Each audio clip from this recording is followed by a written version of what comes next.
Wabarakatuh. Halo teman semua, selamat tahun baru 2022 agak ribet ya. Ketemu lagi di channel Dana Review.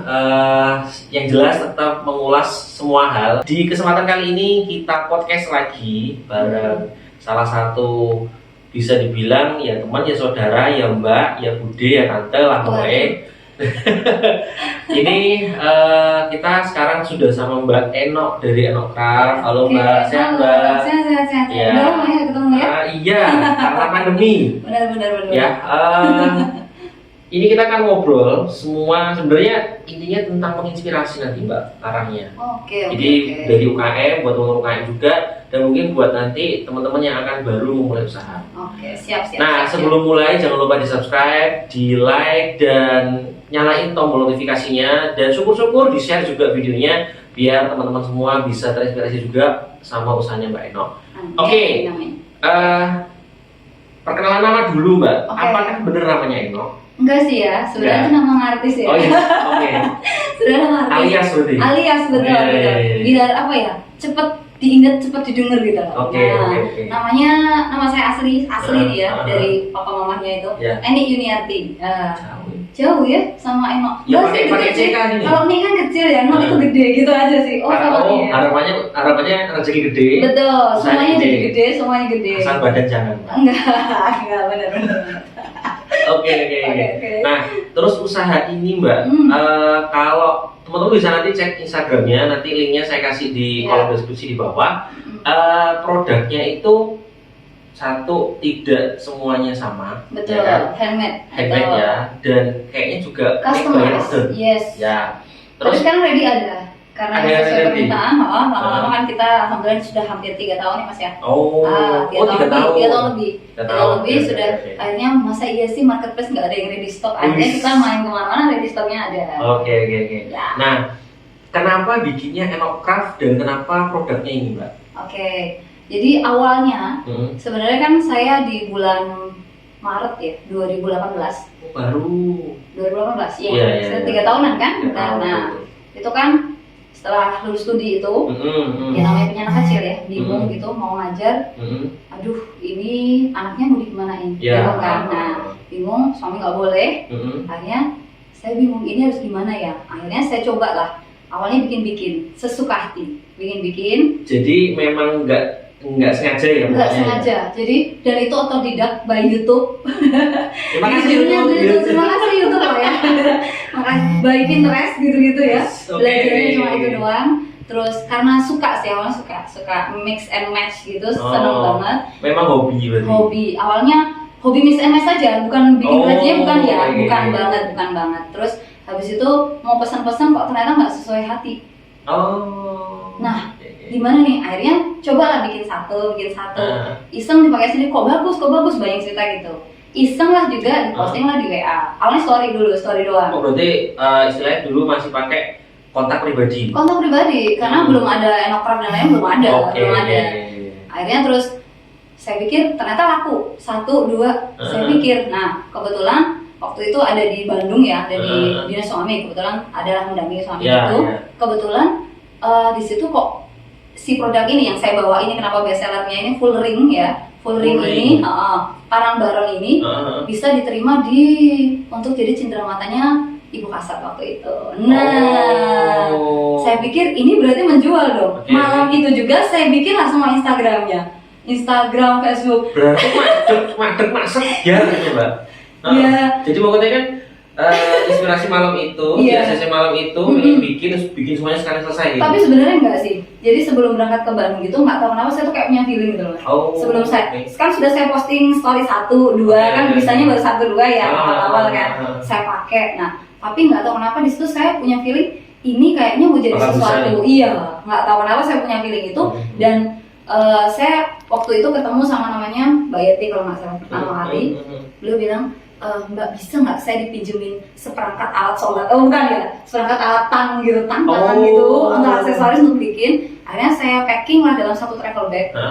Bener-bener kayak saya siapin gitu. Saya nggak tahu untuk apa, pikiran saya cuma nanti kalau malam nggak ada kegiatan gue bete, udahlah bikin intinya itu doang. Nggak ada niat jualan ya, cuma pokoknya nggak ada, awalnya nggak ada. Ternyata begitu ini beliau bilang, ini punya siapa? Ini Bu, punya saya. Loh, ini yang bikin kamu, siap. Bisa nggak presentasi ke depan 600 ibu-ibu Persib besok? Berarti ini produk pertama. Produk pertama kali. Betul. Namanya apa namanya? Full ring necklace ya. Kalau saya kan ini semuanya ada bahasa Inggris biar alhamdulillah ini agak-agak basic saya bahasa Inggris soalnya. Iya, kalau saya bahasa Inggris keselio. Nah, full ring necklace jadi ini parang baron. Jadi di situ malam itu saya bikin kayak ada gede-gede Jawanya. Jadi saya bikin betul-betul story yang intinya ini dari Solo. Dan gayanya saya waktu itu dia tanya, ini kita punya kain, minta tolong dong dibikinin. Saya cuma bilang, izin Ibu, kami belum bisa karena itu kalau kita bikin harus ada namanya ceritanya di balik itu dan semuanya gaya saya. Jadi kayak masih idealis. Betul. Pokoknya kalau produk jadi harus ada. Sebenarnya bukan itu, Mas. Oh, bukan itu. Sebenarnya bukan itu. Pikiran saya gini, ketika kita harus bisa menghargai karya ya, maksudnya ini parang baron itu kan mesti ada story-nya dan semuanya, betul kan? Di balik semua batik dan wastra Nusantara di mana aja kan ya. Nah, itu kan nggak bisa sembarangan kamu bikin ini tiba-tiba kain tinggal kamu potong nggak bisa gitu, itu bukan karya gitu. Ada kayak rasa kok ini cuma gitu doang, apa bedanya dong sama kain polkadot di hati saya. Jadi intinya karya itu harus nge-feel dulu sama kitanya. Betul, harus gitu. Jadi bukan kayak tiru-tiru terus copy paste. Bukan, gitu. Nah itu bukan karya namanya. Jadi gitu. Berarti karyo. Karyo. Itu. Jadi begitu saya sudah istilahnya kayak kita bikin mini workshop lah ya. Tapi 600 orang juga sih. Enggak mini, Mbak. Mini itu 6 ya, oke lah ya. 10 orang. Ya, workshop intinya. Iya. Dan saya di situ benar-benar kayak mulai pede gitu bahwa oh gila ya, ini bisa dijual dong. Produknya bisa ini, laku. Ini laku gitu. Nah, lucunya waktu itu kan ada kayak table manner, ada candlelight dinner kayak gitu lah aja. Mereka itu banyak banget pesan ke saya. Karena saya pikir ini waktunya jualan. Jadi setelah jam 10 kita masuk ke ruangan ke ruang kita masing-masing itu saya bikin dia sampai jam 1, jam 2. Dan itu betul-betul bikinnya di acara itu. Acara itu selesai malamnya mereka pesan untuk acara besoknya gitu yang harus pakai adat daerah dan semua kan gitu. Jadi Mbak Eno tuh nggak bikin di rumah enggak stok produk itu enggak sama sekali enggak. Jadi sorenya ibaratnya kalau kita bisa bilang learning by doing, Mas. Terus terakhir kepepet. Ya kepepet, soalnya waktu itu kan saya pikir semua orang misalnya gini ya, kita waktu itu panggil MUA, ada kayak fashion designernya, ada semuanya seperangkat itu kan mahal banget. Kenapa sih nggak jualan? Orang saya ini, nah lucunya lagi begitu kita shortcut malam itu, aku betul-betul mengerti kayak, oh ini peluang, itu dari gini. Begitu semuanya berderet-deret untuk foto sama beliau nomor 1 istilahnya, saya dengan enaknya shortcut, izin aku bermain foto. Oh Enok Craft, silahkan masuk. Saya ditanya, namanya apa? Enok Craft. Saya langsung tiba-tiba, kenapa? Karena saya cuma berpikir craft itu kerajinan, Enok itu, oh dulu panggilan kecil saya Enok di rumah memang. Oh panggilan kecilnya Enok. Kenapa namanya Enok tuh? Betul. Oh. Enok itu kalau di bahasa Jawa mama tak tanya, kenapa sih mah kok manggilnya Enok bukan Eni aja? Kalau Enok itu dalam bahasa Jawa tuh nduk. Nduk itu artinya panggilan saya buat anak perempuan. Betul. Dan makanya aksesorisnya tetap untuk perempuan. Tadi karena istilahnya karena kepepet ya, mungkin dalam artian itu kepepet nggak di konsep, nggak dibikin mau apa, ya harus bikin karena ada acara di tempat kerjanya suami, terus jadilah produk ini. Nah, produk yang apa ya Mbak, yang bikin oh ini enak banget nih, itu yang apa Mbak? Produk yang enak banget itu yang jadi gini, ada beberapa dengan kompetitor ya sekarang kalau saya lihat itu kan banyak banget mereka yang pakai pengrajin di setengahnya, habis itu finishing cuma di mereka. Oh, kalau di jadi nge-shop gitu ya? Iya, apa ya maksudnya kayak mungkin merger lah ya bahasanya, semi merger lah ya. Tapi kalau di Enok Craft sendiri dari betul-betul desain.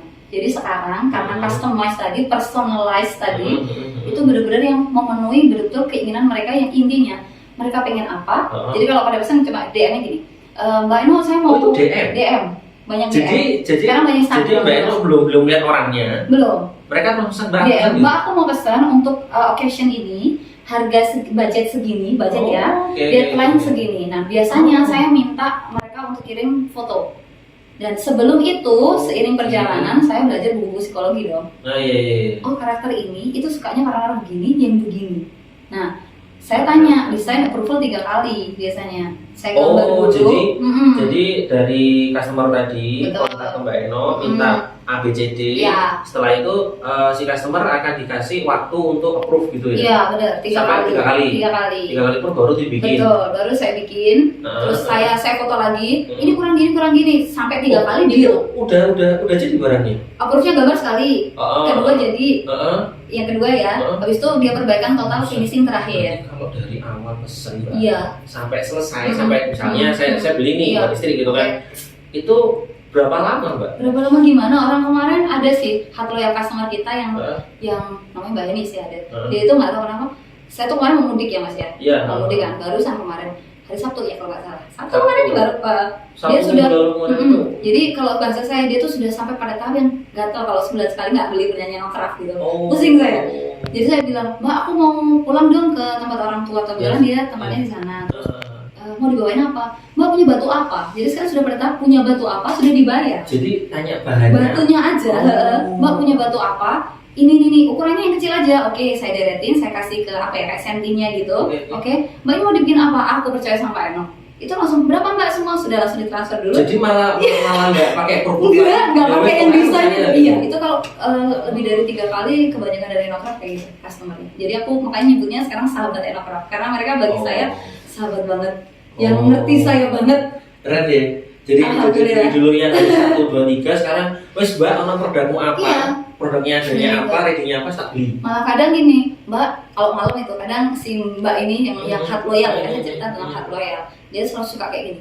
Mbak biar kamu bisa tidur, udahlah gue transfer dulu. Mbak nanti kan aku belum merekap, nggak apa-apa. Yang penting ngasih biar Mbak Enanya bisa tidur nyenyak. Kayak sedih gitu saya. Mbak percaya sama saya. Alam Mbak udah gitu saya fotokan baru sekali. Oke, kirim. Nah dari situ tadi itu ada yang menarik ini. Berarti kan sudah ada trust dan ada customer yang loyal. Betul. Insya Allah banyak, alhamdulillah. Mungkin bisa di-share Mbak, caranya biar dapat customer yang bukan dapat ya, tapi cara memaintain satu. Pasti kan itu dependent. Jelas itu banget. Yang kedua caranya biar kita itu nggak istilahnya nggak pede.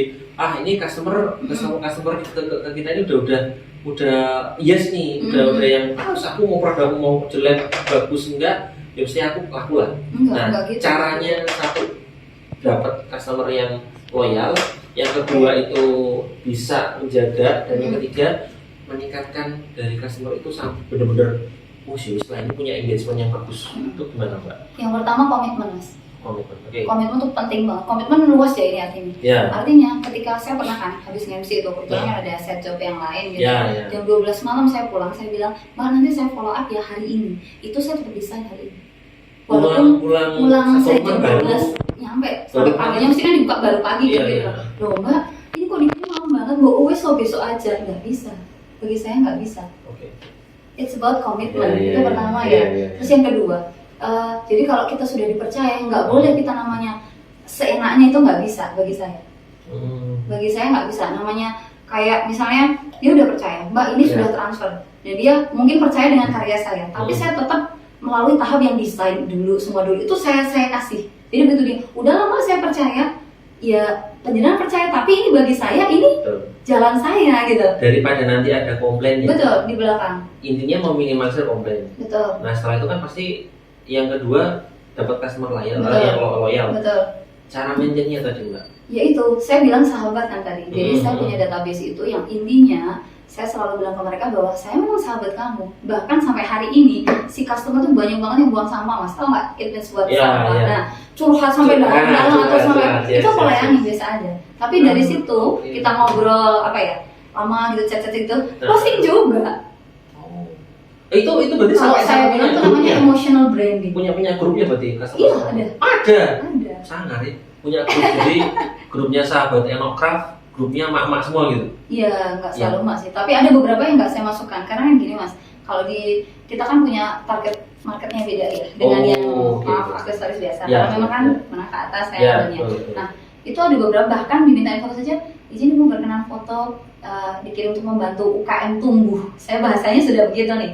Itu ada yang beberapa yang bilang maksudnya gimana ya? Maksudnya gimana sih gitu? Itu ada. Masih belum ngeh kali ya. Bukan kayak gini loh Mas, namanya orang itu kan masing-masing beda-beda ya. Nggak semua bisa disamaratakan. Ada yang gengsi bilang, oh gue belinya di sini, nggak mau dong Dan riset saya kan dulunya menyatakan ternyata benar bahwa jadi riset mereka saya nggak mau tahu ini dapatnya di mana. Iya, karena itu ya wes ini barangku. Ini gitu. punya aku nggak mau sama riset saya mas sebelum Enoch Craft saya bawa ke Bandung itu saya tuh sebenarnya riset 3 bulan itu. Riset loh bro. Nah risetnya itu satu, tidak semua perempuan itu suka dikembari.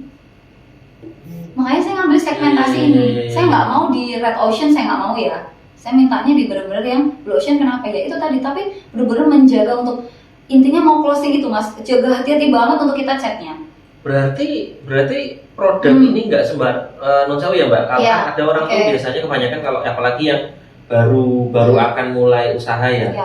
Oh itu misalnya nih bikin merek A laku tuh, Yos, aku tak bikin A. Iya. Aku mau bikin B laku. Banyak mas yang kayak gitu. Tapi ini Mbak Eno survei dulu, riset dulu. Saya riset sebelum saya launching semua. Alhamdulillah dari semua produk yang saya launching, misalnya satu seri tidak pernah ada satupun yang tidak keluar. Dalam satu seri ya maksud saya. Misalnya merah, kuning, hijau, tiga gitu ya. Jadi saya satu shift untuk pameran itu nggak pernah ada yang satupun nggak keluar, nggak ada. Berarti itu tadi kenapa customer-nya pada, oh aku kalau pesan sini nggak akan kecil kemungkinan aku akan kembaran sama orang. Iya. Karena jadi dia kayak ada perasaan kayak gini loh mas. Ya merek tertentu yang kita bilang kopi lah ya. Ada dua tadi es titit gitu ya. Kita dibilang. Jadi kalau kita ngopi di sana itu ada selalu mesti orang pengen foto walaupun tipis-tipis tuh pasti sama.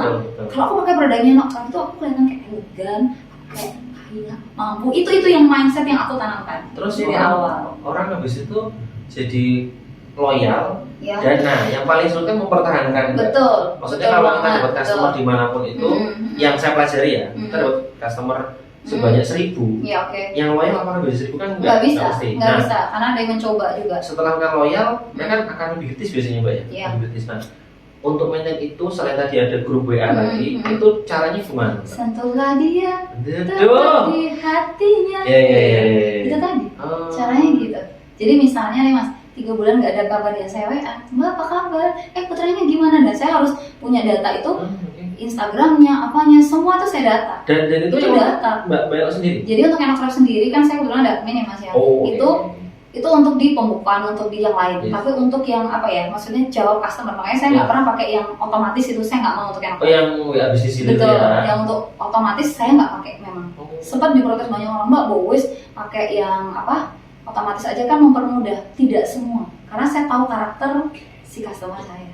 Dan itu nggak bisa, pelayanannya harus termasuk berani ya, karena kan sekarang biasanya tuh gini teman-teman, jujur ya, saya pun kadang kontak orang pribadi mbak. Dia itu memakai fitur WA bisnis untuk membalas untuk kantor. Tapi satu sisi kan lihatnya, oh ini otomatis sih orangnya kayak nggak ya bener. Kayak nggak niat gitu loh mas. Nggak niat balas. Gitu loh. Walaupun setelah itu dia balas, tapi kan impresi pertama kok WA-nya balas kayak gini. Apa ini orangnya kan nggak juga. Karena kan kata-katanya mesti sama semua. Iya, kan? sama. Itu di maintain. Yang ketiga itu selalu melihat ya mbak ya. Maksudnya melihat itu kayak tadi mbak Eno tadi bilang 3 bulan customer nggak ada kabar, dikontak.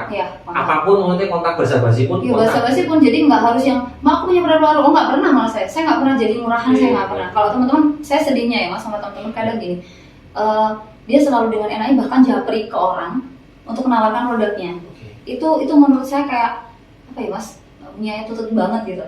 Menurut saya secara pribadi, karena kamu nggak tahu keadaan dia bagaimana sekarang, ya kan? Hidup dia bagaimana sekarang, lagi punya duit enggak, lagi siapa tahu musibah, siapa tahu apa, tiba-tiba dengan enaknya kamu langsung send aja message ke dia kalau ini loh produk saya yang baru, siapa lu? Oh jadi itu the point aku jualan. Iya, kan banyak.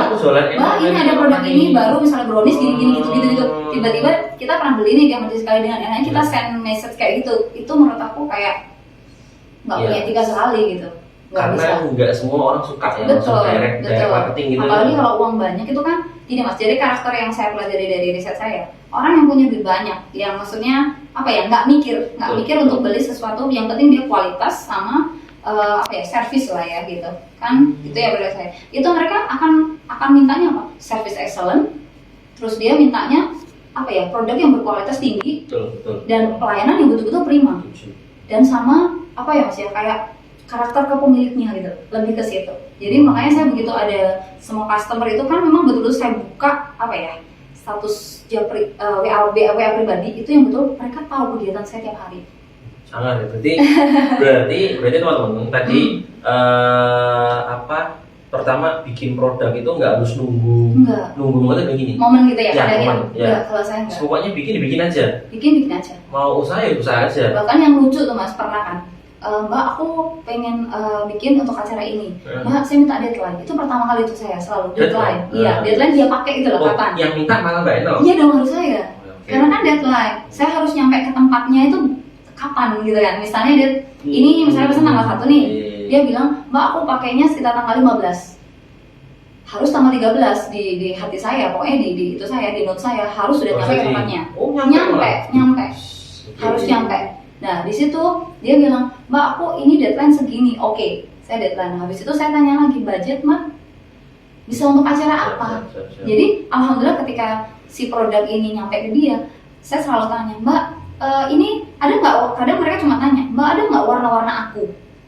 Aku tuh maksudnya bahan yang Mbak punya, yang itu aku banget gitu. Yang itu sebenarnya ya itu tadi. Bentuknya bisa bahan macam-macam Mas. Custom kan bener-bener personalize tadi aku bilang. Oh iya, bukan aku banget gitu loh. Ya. Namanya kayak misalnya nih Mas Dani suka pakai yang hitam, coba dipakai suruh yang hijau, apa kan nggak suka kan? Nah, kan banyak orang yang nggak mau.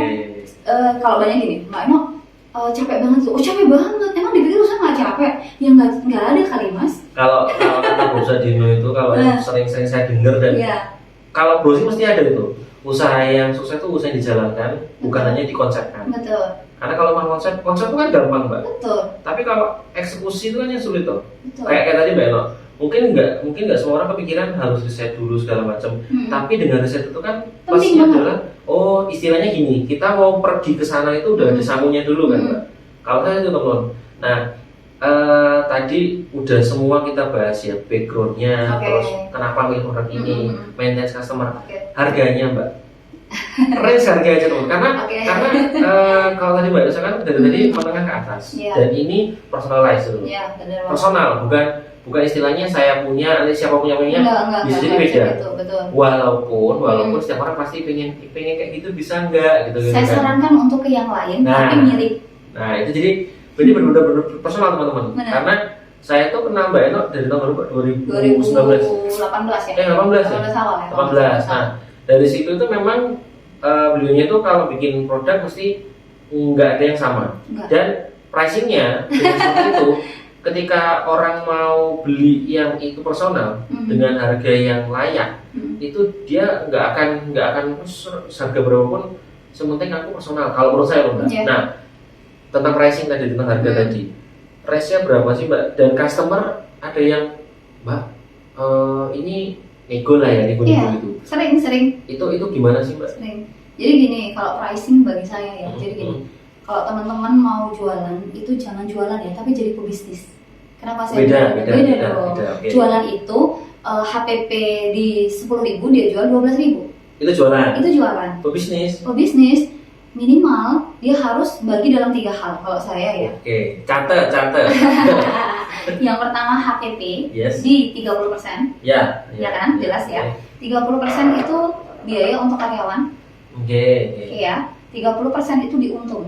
Untung itu include kita. Jadi kita harus dibayar. Ide kreativitas tuh bagi saya berharga sekali. Digaji lah ya. Yes, betul banget. Jadi 10% untuk lain-lain.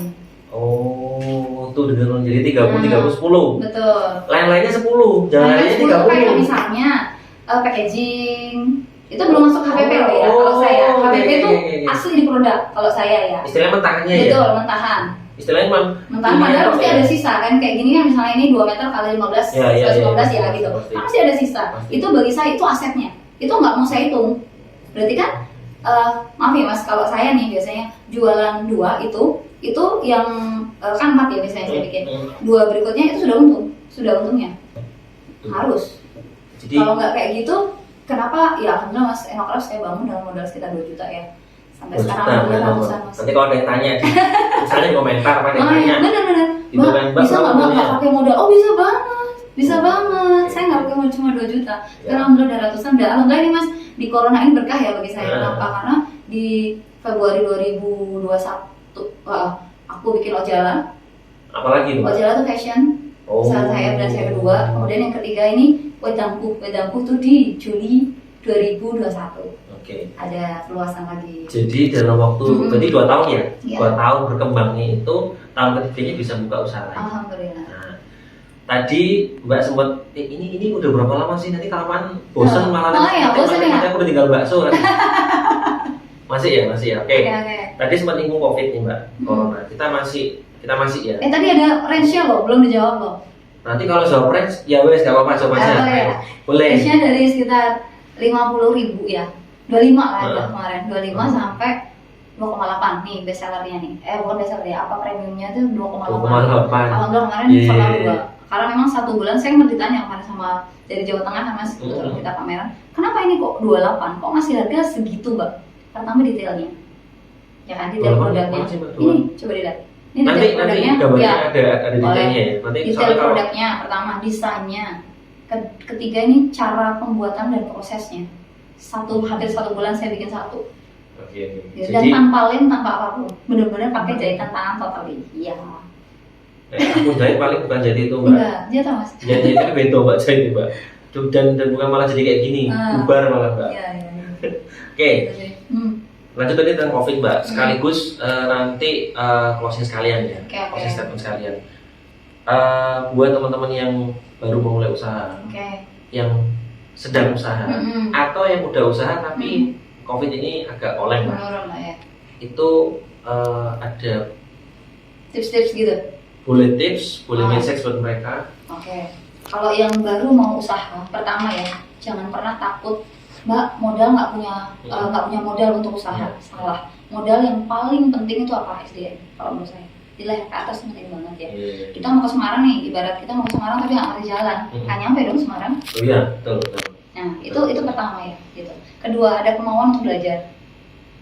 Dibalikin ke saya biasanya bahasa Inggrisnya nggak ngerti apa-apa. Bisa kok. Ya, ketiga nih paling penting, upgrade dan update ilmu pasti. Tentang everything ya, tentang marketing kan kalau jualan banyak sisi ya Mas, mulai marketing mulai banyak lah, banyak banget gitu. Ya itu. Terus yang sudah jualan Corona harus kreatif dan inovatif. Seperti tadi perluasan produk Enocraft ada masker konektor. Bahkan saya kemarin sempat ada bundling ya hari raya itu sama salah satu brand juga lokal, binaan RKB juga sih sebenarnya. Ada Kasti itu untuk satunya tasbih, satunya bundling lah gitu. Inovatif banget pokoknya, harus kreatif banget, harus. Terus yang apa ya, yang sekarang lagi lesu. Satu ya, Tuhan ngasih sakit tuh pasti ngasih obat. Itu bagi saya. Quotes-nya itu berarti? Iya, Tuhan ngasih sakit tuh pasti ngasih obat. Jadi nggak ada yang nggak ada obatnya, cuma satu. Lah kamunya gimana? Oh iya. Tuhan akan mengabulkan apa prasangka hambanya. Kayak pagi ini, saya setiap bangun pagi Mas, saya tuh bilang, hari ini pedang gue closing segini, enak closing. Saya langsung bilang aja sama diri saya. Habis itu saya makannya sajadah subuh dong gitu. Ya kalau kita muslim ya, muslim ya. Kan qobliyah subuh itu kan gitu ya. Maksudnya ini nggak apa-apa ya masuk sana. Intinya kan kayak menguasai dunia gitu loh, punya dunia. Nah kok bingung banget toh? Ya udah ngomong aja gitu. Udah itu aja. Dan alhamdulillah memang benar-benar ya closing gitu. Omset segini gue, bulan ini omset segini, awal bulan ya Mas mesti kan. Omset segini bulan ini, oke, ya masuk. Istilahnya kalau apapun itu tergantung sugestinya kita sendiri. Betul. Oke, luar biasa. Ini jadi harus ada saudaranya. Iya. Belajar. Iya sama, proses benar. Oke, terakhir sekalian closing. Tadi closing lagi ya, closing terakhir. Kalau mau pesen di mana? Kalau misalnya mau datang ke galerinya di mana? Terus kalian closing statement ya Mbak? Boleh. Buat teman-teman yang mau belajar, bahkan alhamdulillah Enocraft tuh bikin workshop sekitar 3 bulan sampai 6 bulan sekali. Jadi di workshop Enocraft saya maintain itu juga Mas. Alhamdulillah. Workshop itu tujuan untuk apa? Jadi gini, kalau saya pakainya bahan-bahan yang premium, mereka akan saya ajarkan bikin untuk produk-produk yang bahannya biasa, biar mereka membuka peluang usaha untuk mereka. Dan alhamdulillah beberapa anak didik kita ada yang sudah jualan aksesoris. Dan kita maintain bahkan tanya, Mbak kalau kayak gini saya jual berapa? Nanti ngitungnya gimana? Sampai hari ini alhamdulillah gitu ya. Nanti bisa kepo-kepoin di story kita, Instagram kita semua untuk info workshopnya gitu ya. Nanti Instagramnya kita bisa di bawah. Terus untuk pemasarannya alhamdulillah memang saya basicnya dari awal digital Mas. Digital, ada Instagramnya, Facebooknya, TikToknya, YouTube-nya. Itu ada di Wow. Telegraph. Telegraph. Kemudian untuk di marketplace-nya ada di Shopee. Yang ini nanti ya, Shopee-nya. Kemudian ada Tokped-nya. Kemudian ada Padinya. Kemudian untuk yang luar negeri ada IDN Store. Oh. Ya. Oke, berarti ini udah ekspor, ini paket lengkap. Modalnya ini baru kemarin dihubungi lagi untuk showcase ke Cina. Iya, modalnya. Oke, kita udah sharing ini kayaknya kalau dulunya sejam nggak? Iya, benar banget. Oke. Jadi teman-teman semoga bisa dapat inspirasi yang luar biasa dari Mbak Eno di podcast kali ini. Sekali lagi makasih Mbak Eno udah meluangkan waktunya di hari ini. Dan ini tahunnya sudah tahun baru 2022, jadi harus semangatnya baru ya Mbak. Semangat baru, harus baru. Ini pandemi memang belum berakhir total, tapi semoga segera berakhir total teman-teman. Dan perekonomian pulih ya. Amin. Dan kita harus semangat seperti tadi yang Mbak Eno bilang, pokoknya harus cari inovasi ya, berarti. Betul. Apapun itu inovatif, kreatif, solutif. Nah, betul. Gitu. Makasih Mbak Eno waktunya. Makasih Mas. Semoga bisa selalu ketemu lagi. Iya.